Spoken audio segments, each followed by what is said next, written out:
Durante la Edad Media, Oviedo fue uno de los lugares de peregrinación más importantes de la España cristiana, el segundo después de Santiago de Compostela.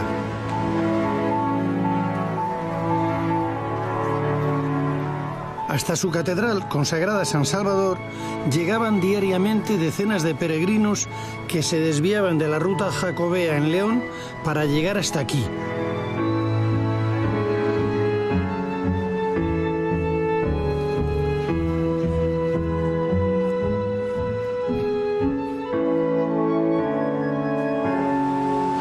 Esta catedral de Oviedo era un gran centro de peregrinación, debido fundamentalmente a la fama de las reliquias que atesoraba la Cámara Santa. Por eso se decía, el que va a Santiago y no va al Salvador, visita al criado y deja al Señor.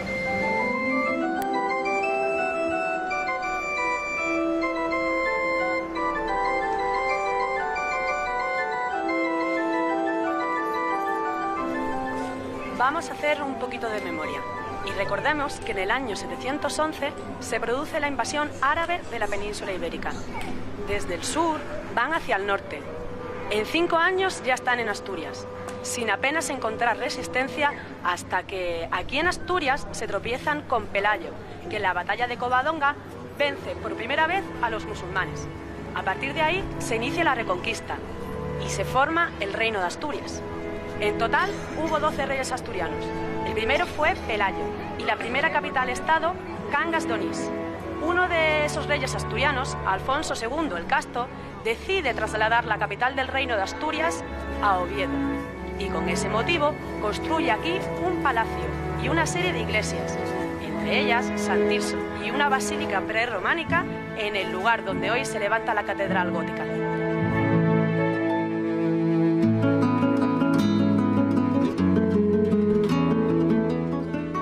Por lo que se refiere al palacio levantado por el rey Alfonso II, se supone que estaba en este solar situado junto a la catedral. Y lo que le sucedió a la catedral prerrománica fue que a finales del siglo XIV se decidió derribarla para levantar una más grande que pudiera acoger a la inmensa cantidad de peregrinos que llegaban a visitar las reliquias de San Salvador de Oviedo. De todas las construcciones prerrománicas levantadas en la ciudad de Oviedo por los monarcas asturianos, solo se conservan la cabecera de la iglesia de San Tirso y una pequeña capilla real donde los monarcas, además de rezar, guardaban el tesoro real y las reliquias que habían ido llegando a Oviedo desde la Hispania cristiana tras la ocupación musulmana. Entre ellas destaca sobremanera el Arca Santa, una gran caja de madera de cedro construida en Jerusalén y repleta de reliquias vinculadas con la pasión de Cristo, la Virgen, los apóstoles y los primeros santos cristianos. Para eso se construyó la Cámara Santa. Tiene 2 plantas. En la inferior está la cripta de Santa Leocadia y en la superior la capilla de San Miguel. A finales del siglo IX, la Reconquista cristiana avanza hacia el sur de la península y la corte asturiana se traslada a León. La ciudad de Oviedo sufre un duro golpe del que tardará en recuperarse 2 siglos, y lo que consigue relanzar de nuevo a Oviedo es precisamente la puesta en valor de las reliquias de la catedral. Voy a entrar en la Cámara Santa, que es un lugar declarado Patrimonio de la Humanidad por la UNESCO. Aquí se guardaban los tesoros y reliquias desde la época de Alfonso II el Casto.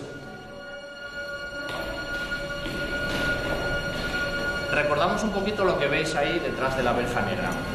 Ahí está la Cruz de la Victoria en la vitrina de la izquierda, la Cruz de los Ángeles justo en el centro y la caja de las ágatas en la vitrina de la derecha. Todo lo demás que veis son reliquias también que han ido llegando a Oviedo con el paso de los años. Estas tres piezas son las tres joyas de la orfebrería prerrománica asturiana. La Cruz de los Ángeles fue donada por Alfonso II el Casto a la catedral en el año 808, posiblemente con motivo de la consagración de la primitiva Basílica de San Salvador. Es el símbolo de Oviedo. Es tal su perfección que la leyenda atribuye su labra a unos ángeles que se presentaron ante el rey como peregrinos. Tras unos días trabajando en ella, el monarca se impacientó, temiendo que en realidad fueran ladrones, y se dirigió al taller. Al llegar, vio la puerta cerrada, aunque un gran resplandor se filtraba tras ella. Abrió la puerta y vio la cruz, pero no había nadie. Solamente estaban las ropas de los peregrinos, por lo que el rey pensó que habían sido dos ángeles los que habían realizado aquella maravillosa tarea. La Cruz de la Victoria fue una ofrenda de Alfonso III a la catedral. Fue realizada por orfebres asturianos en el año 908. Se trata de una cruz relicario. En el disco central tiene un fragmento de la Cruz de Cristo. El interior es de madera de roble y, según la tradición, es la que llevó don Pelayo en la batalla de Covadonga. Ahora es el emblema de Asturias.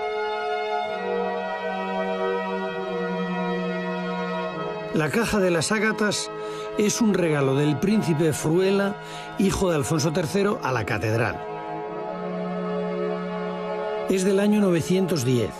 Es una caja relicario de madera de ciprés recubierta con láminas de oro repujadas y con placas de ágata.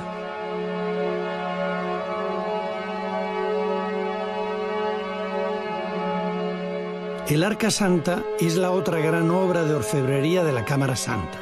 En este caso es ya románica, porque es del siglo XI. Este es el aspecto que adquirió el arca tras ser recubierta por un repujado de plata que regaló el rey Alfonso VI tras un acto solemne muy especial, la apertura del arca. Hasta ese momento se desconocía lo que el arca contenía.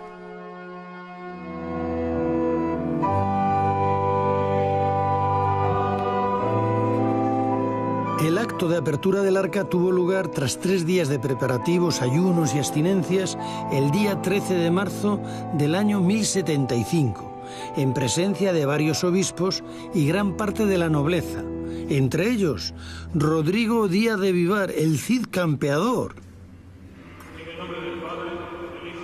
Los presentes quedaron impresionados por lo que allí vieron. Y no era para menos, porque en el interior del arca se encontraron 83 impresionantes reliquias.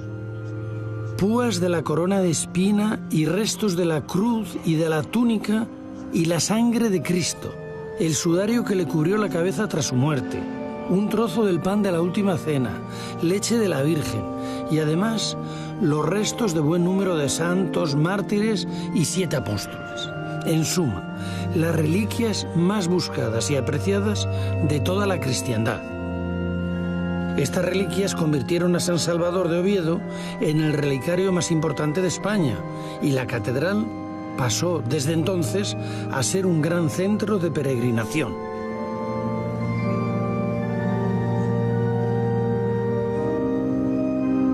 El sudario está allá al fondo, detrás justo de la Cruz de los Ángeles. Allí se ve la réplica, porque el original se saca solamente 3 veces al año. 3 misas que se celebran en el altar mayor de la catedral. Diferencias entre la sábana santa de Turín y el sudario de Oviedo. Los sudarios se ponían a los crucificados cuando bajaban de la cruz. La sábana santa de Turín se ve un rostro, una cara, se ve un cuerpo. En el sudario de Oviedo no, se ven solamente manchas de sangre difuminadas. La Iglesia Católica reconoce los 2 lienzos como oficiales. Luego ya es cuestión de fe, cada uno puede creer o no. ¿Quedó más o menos claro? Las reliquias tienen un papel determinante de intermediarios entre los hombres y la divinidad. Pues sí. ¿Por qué adquieren ese culto? ¿Por qué tienen, vamos a decir entre comillas, esa magia a las reliquias? Sí, bueno, el culto a las reliquias ya viene de antiguo, de las persecuciones de los cristianos en época romana, pero sobre todo ese potenciar el culto a las reliquias va a tener lugar sobre todo en la Edad Media, a partir de una necesidad real de ofrecer a la cristiandad algo a lo que agarrarse para salvarles de la desesperanza en la que había caído el hombre cristiano occidental ante las presiones de todo tipo que tenía. Presiones a partir de las invasiones de los infieles, que padecía en España fundamentalmente por el Islam, las hambrunas, las pestes, etc. Las reliquias se le presentan al hombre cristiano como una escala de salvación y un medio para tener esperanza. Es el primer peldaño para comunicar. Sería una terminal de la divinidad en alguna medida. Efectivamente. Alguien que ha vivido con santidad, que ahora está en el reino de los cielos y que intercede. Eso es. Antes de acabar el siglo XI, la catedral prerrománica se vio enriquecida con un nuevo campanario, el de la Torre Vieja. Originalmente era una torre defensiva que fue transformada en torre campanario. Es una de las primeras muestras del románico en Asturias. Por esa misma época, a la catedral se le añadió también un claustro románico.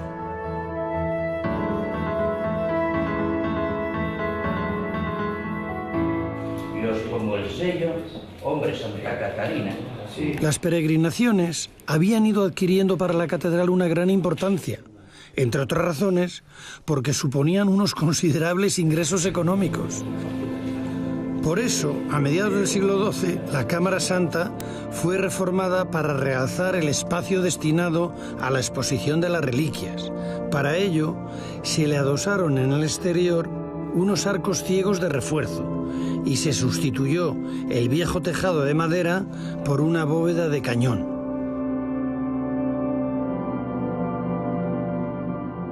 Las 6 dobles columnas que sujetan los arcos de apoyo de la bóveda fueron decoradas con un original apostolado, distribuido por parejas y hablando entre ellos. La maestría de la labra de estas estatuas columnas es comparable a las que realizó el taller del maestro Mateo para el Pórtico de la Gloria. La decoración de la estancia se completó con un calvario, del que solo se conservan las cabezas de Cristo, de la Virgen y de San Juan. Los cuerpos de estas figuras iban pintados sobre el muro. También estaban decoradas con pintura románica las paredes y la bóveda, pero desgraciadamente no se conserva nada. No cabe duda que la estancia quedó a la altura de lo que allí se exponía.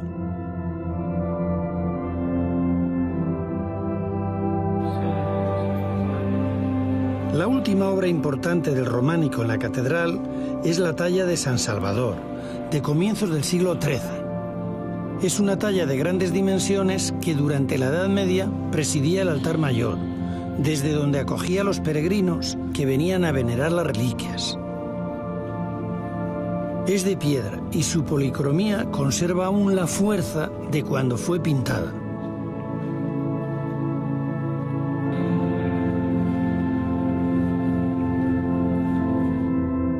Esta es la sala capitular, el lugar donde se reunían los canónigos para decidir los asuntos del gobierno de la catedral. Y fue precisamente aquí donde comenzaron a finales del siglo XIII las obras de la nueva catedral gótica. Actualmente se exponen aquí los restos de lo que fue la sillería gótica del coro de la catedral, que fue retirada de su emplazamiento original a comienzos del siglo pasado.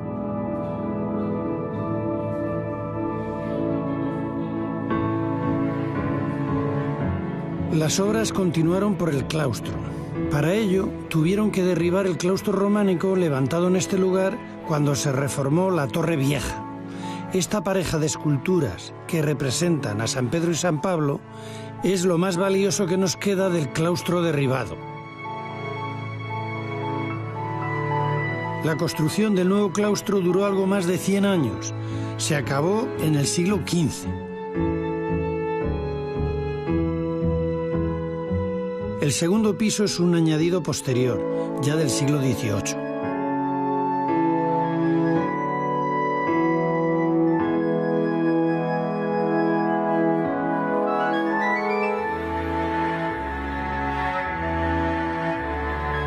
Las obras de la iglesia con las que finalizó la reforma de la catedral se iniciaron en 1382. Los trabajos comenzaron por la cabecera y fueron avanzando hacia la zona de los pies, al tiempo que se iba derribando la vieja basílica prerrománica. Al principio el ritmo fue muy lento, debido sobre todo a problemas económicos. Para conseguir fondos, el cabildo, además de pedir créditos, tuvo que empeñar algunas piezas del tesoro catedralicio y además vender insignias, lo que ahora son pins, y otros recuerdos a los peregrinos. No se conoce el nombre del arquitecto que proyectó la catedral, pero sí sabemos que un arquitecto asturiano, Juan de Candamo, estuvo al frente de las obras durante 30 años, en la segunda mitad del siglo XV. No llegó a ver el cierre de las últimas bóvedas, pero casi. Se terminaron estas a finales del siglo. El bueno de Juan fue enterrado en la misma catedral, así que sigue literalmente a pie de obra. Él es el único maestro español de esta época del que conocemos su sepulcro. Aquí pueden ver el escudo gremial, el compás, grabado en su tumba. Sobre ella estaba colocado un retablo gótico de piedra, de gran belleza. Fue donado por él mismo y más tarde fue cambiado de lugar. Este es el famoso retablo de las Lamentaciones que figuraba sobre el sepulcro de Juan de Candamo, arquitecto de esta catedral. En él podemos ver a Juan de Candamo y a su esposa Catalina como donantes. Los ha retratado un gran artista flamenco cuyo nombre se desconoce. La escena es el descendimiento de la cruz. Juan de Candamo está decapitado. Es una desgracia porque nos ha privado de ver el retrato de un arquitecto que construye una catedral. Detrás de él está San Juan y vemos que Juan tiene el compás recogido como símbolo de arquitecto que es. Y orante también es su esposa Catalina, detrás de la cual está Santa Catalina con sus símbolos de martirio.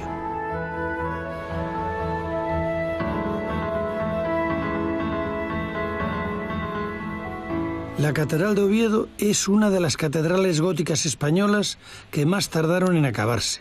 Más de siglo y medio, fundamentalmente por la falta de recursos que provocó la crisis económica que se produjo al final del medievo. La fachada que acabo de dibujar es la última parte que se realiza de la catedral. A principios del siglo XVI, el Cabildo convoca un concurso. Lo gana Juan de Badajoz, el Viejo, que viene de trabajar de la Catedral de León. Su proyecto consiste en 2 torres flanqueando 3 puertas, una fachada de 3 puertas. No consigue acabarlo y le toca a Gil de Hontañón acabar la única torre, la famosa torre de la Catedral de Oviedo. De las 2 torres proyectadas por Juan de Badajoz, solo se llega a construir una. Su historia es muy accidentada. En 1575, 25 años después de haber sido terminada, la derribó un rayo. El remate actual fue proyectado por Rodrigo Gil de Hontañón, a quien se debe el último piso y la aguja que culmina la torre, que llega a alcanzar los 70 metros de altura. Su diseño es una mezcla de motivos renacentistas incorporados a un gótico muy depurado. Don Rodrigo murió antes de ver terminada su obra, la torre que ha acabado siendo el símbolo de Oviedo. La función más importante de una torre es la de servir de campanario.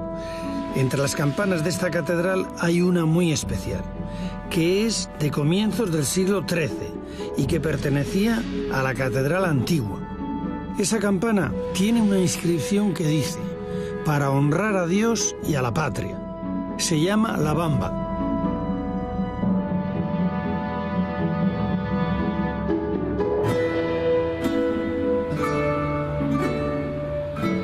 La portada está protegida de las inclemencias de la lluvia por un pórtico. Consta de 3 puertas que dan acceso a cada una de las 3 naves del templo. La puerta principal está rematada en su parte superior por un monumental relieve de mármol que representa la escena de la transfiguración del Señor. A ambos lados están los bustos de Fruela I, fundador de la ciudad, y de Alfonso II, que la convirtió en capital del reino.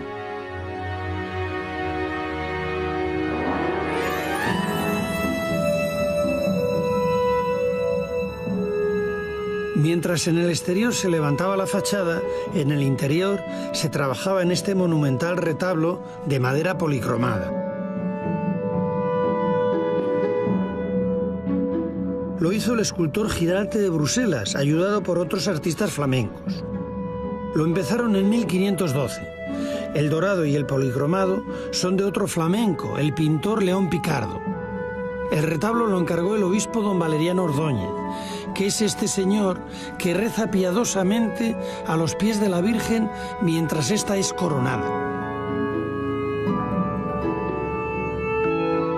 El retablo representa en 23 escenas la vida de Cristo, desde su nacimiento hasta su resurrección.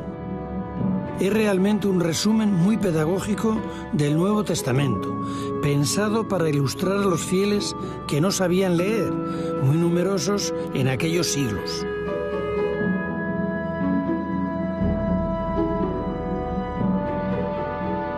El retablo lo preside una imagen del Salvador, que es el patrono de la catedral. Si nos fijamos ahora en la escena de las bodas de Caná, probablemente ustedes no se han fijado, pero falta una de las vasijas de las bodas de Caná. Y falta intencionadamente, porque una de las reliquias que conserva la Catedral de Oviedo es precisamente una de las vasijas originales de las bodas de Caná. Normalmente no se exponen al público, excepto el 21 de septiembre, festividad de San Mateo. Ese día se llena de agua, se bendice y los fieles podemos beber de ella.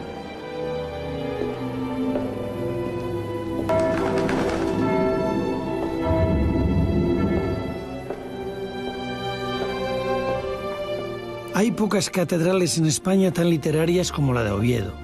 Es el escenario en el que se desarrolla gran parte de la novela La Regenta, de Leopoldo Alas Clarín, donde a través de Ana Ozores, su protagonista, nos muestra la vida provinciana de Vetusta y las contradicciones de la burguesía liberal de finales del siglo XIX.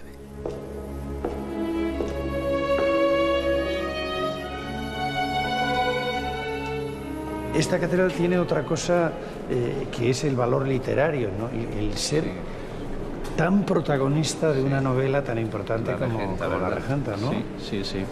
Sí, pero todavía vienen personas por ahí, sobre todo ahora en los planes de estudio, que en ocasiones, sobre todo en el bachiller, pues tratan este tema y no es extraño que te vengan. Yo soy el penitenciario, estoy en el confesionario y me viene: este es el confesionario de La Regenta. No, mira, este es el confesionario del penitenciario.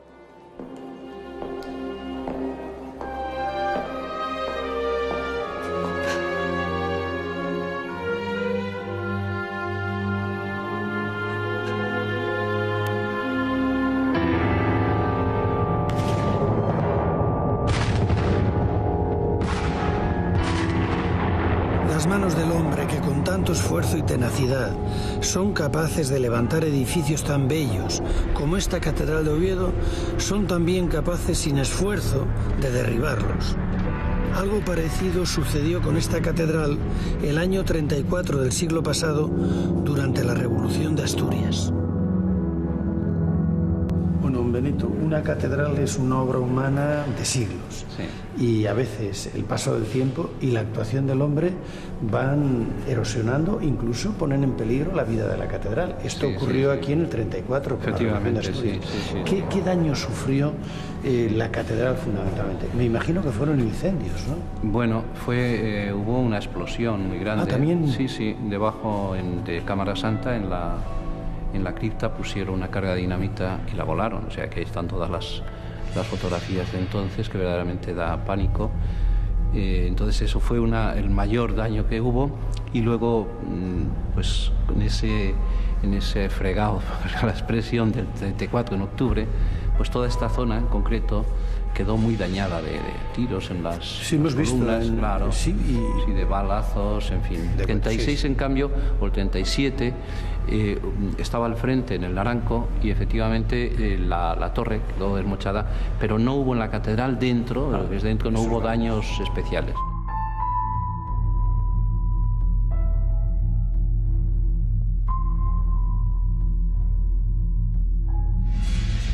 A las 7:30 de la mañana del pasado miércoles se descubre el robo. Estas son las puertas que forzaron los rateros en su camino hacia el tesoro. Así se encontraba la Cámara Santa al día siguiente de ocurrir el hurto. Se calcula entre 5.000 a 20.000 millones de pesetas el valor de las piezas destrozadas por los asaltantes. Los ladrones desmontaron la lámina de oro que la recubría, del que todavía hay restos sobre el armazón de madera que abandonaron en la sala del tesoro. Para ello, les pudo bastar un simple destornillador o una navaja. Las piedras incrustadas fueron también despojadas de la madera. Los técnicos señalan que nunca podrá ser recompuesta. La noticia del robo de las joyas de la Cámara Santa fue la noticia más importante del verano de 1977. Todo el país, y los asturianos especialmente, se quedaron estupefactos al conocer el expolio. Unos días después, la Guardia Civil detuvo a su autor y recuperó las joyas dentro de un saco, desguazadas y convertidas en chatarra. El orfebre asturiano Pedro Álvarez, ayudado por su hijo y otros artesanos, fueron los encargados de intentar su restauración. ¿Y cómo lo encontrasteis vosotros? Nosotros lo encontramos, bueno, pues lo encontramos en unas condiciones fatales. No sé qué palabra emplear. Yo creo que congoja. Cuando te llegan todas aquellas piezas machacadas, quemadas. Había zonas que estaban negras porque las habían intentado quemar seguramente con un soplete de estos de butano. Estaba, bueno, el espectáculo era horrible. Y la Cruz de los Ángeles estaba en un estado de destrucción tal que incluso hay un informe de expertos que dice que era imposible de restaurar. Tras años de trabajo en colaboración con una comisión de expertos, las tres piezas recobraron el esplendor que siempre tuvieron. La restauración permitió además conocer mejor aspectos desconocidos hasta entonces. Lo que hicimos fue hacer una especie de radiografía completa de las tres piezas. Se hicieron todos los análisis posibles que se nos ocurrieron, todos se hicieron. Por ejemplo, la Cruz de la Victoria, la tradición a lo largo del tiempo y todos los documentos antiguos siempre hablan de la madera de roble de Pelayo. Y efectivamente salió. Es de roble y de roble del país. El restaurar piezas tan antiguas nos pone en contacto con la técnica de los artesanos que lo hicieron. Sí, sí. ¿Cómo eran aquellos artesanos? ¿Qué conocimientos tenían? Trabajaban mejor que nosotros. La técnica que utilizamos ahora es la misma.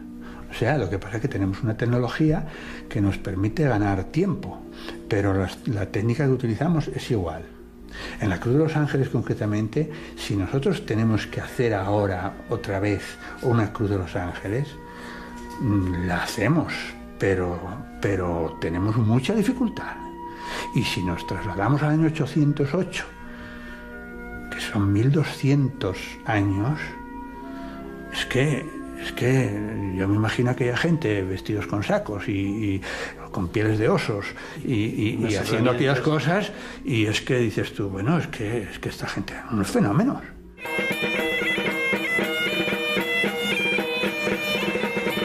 Hoy es un día de fiesta para la catedral. Hoy es San Mateo y es uno de los 3 días al año que se muestra al público el Santo Sudario o Pañolón de Oviedo. Es el momento de obtener la indulgencia o perdonanza. Es el momento de ganar el jubileo de Oviedo.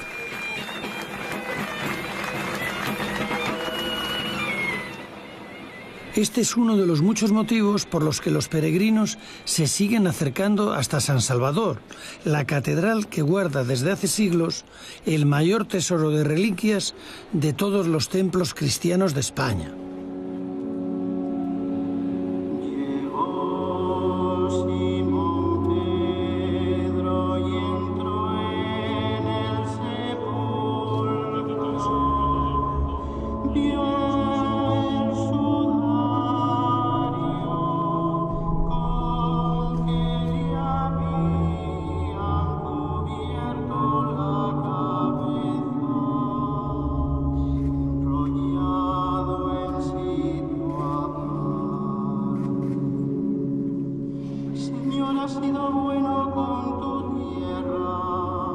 has restaurado la suerte de Jacob, has perdonado la culpa de tu pueblo, has sepultado todos sus pecados.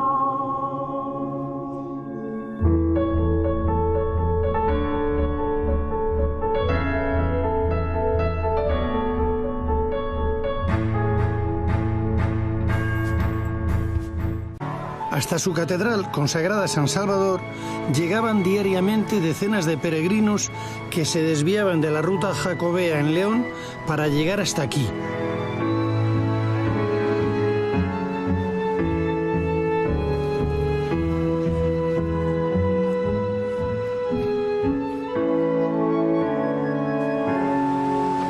Esta catedral de Oviedo era un gran centro de peregrinación, debido fundamentalmente a la fama de las reliquias que atesoraba la Cámara Santa. Por eso se decía, el que va a Santiago y no va al Salvador, visita al criado y deja al Señor.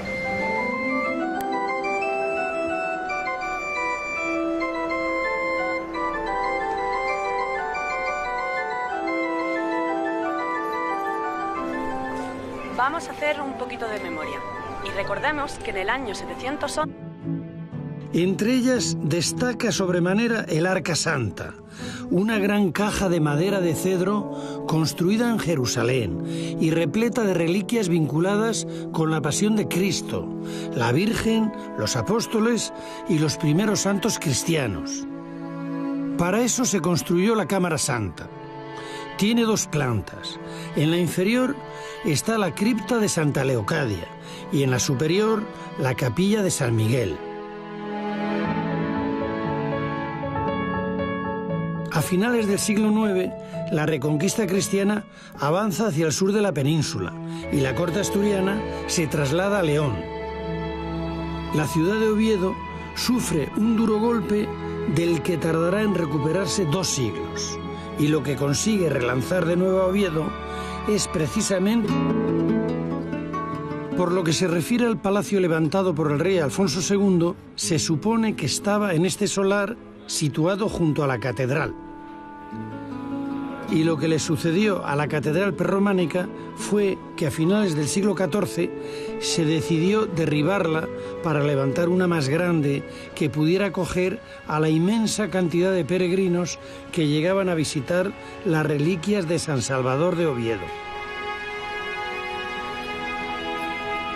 De todas las construcciones prerrománicas levantadas en la ciudad de Oviedo por los monarcas asturianos, solo se conservan la cabecera de la iglesia de San Tirso y una pequeña capilla real donde los monarcas, además de rezar, guardaban el tesoro real y las reliquias que habían ido llegando a Oviedo desde la Hispania cristiana tras la ocupación musulmana.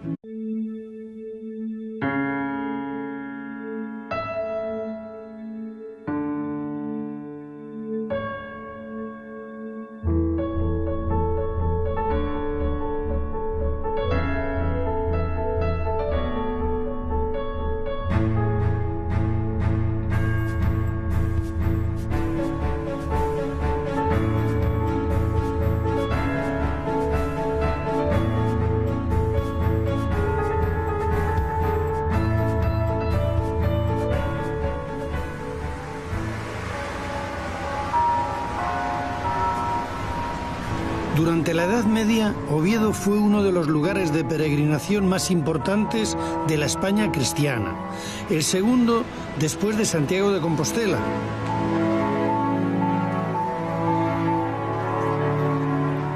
Se produce la invasión árabe de la península ibérica. Desde el sur van hacia el norte. En 5 años ya están en Asturias, sin apenas encontrar resistencia hasta que aquí en Asturias se tropiezan con Pelayo, que en la batalla de Covadonga vence por primera vez a los musulmanes. A partir de ahí se inicia la Reconquista y se forma el Reino de Asturias. En total hubo 12 reyes asturianos. El primero fue Pelayo y la primera capital-estado, Cangas de Onís. Uno de esos reyes asturianos, Alfonso II el Casto, decide trasladar la capital del Reino de Asturias a Oviedo. Y con ese motivo construye aquí un palacio y una serie de iglesias, entre entre ellas San Tirso, y una basílica prerrománica en el lugar donde hoy se levanta la catedral gótica.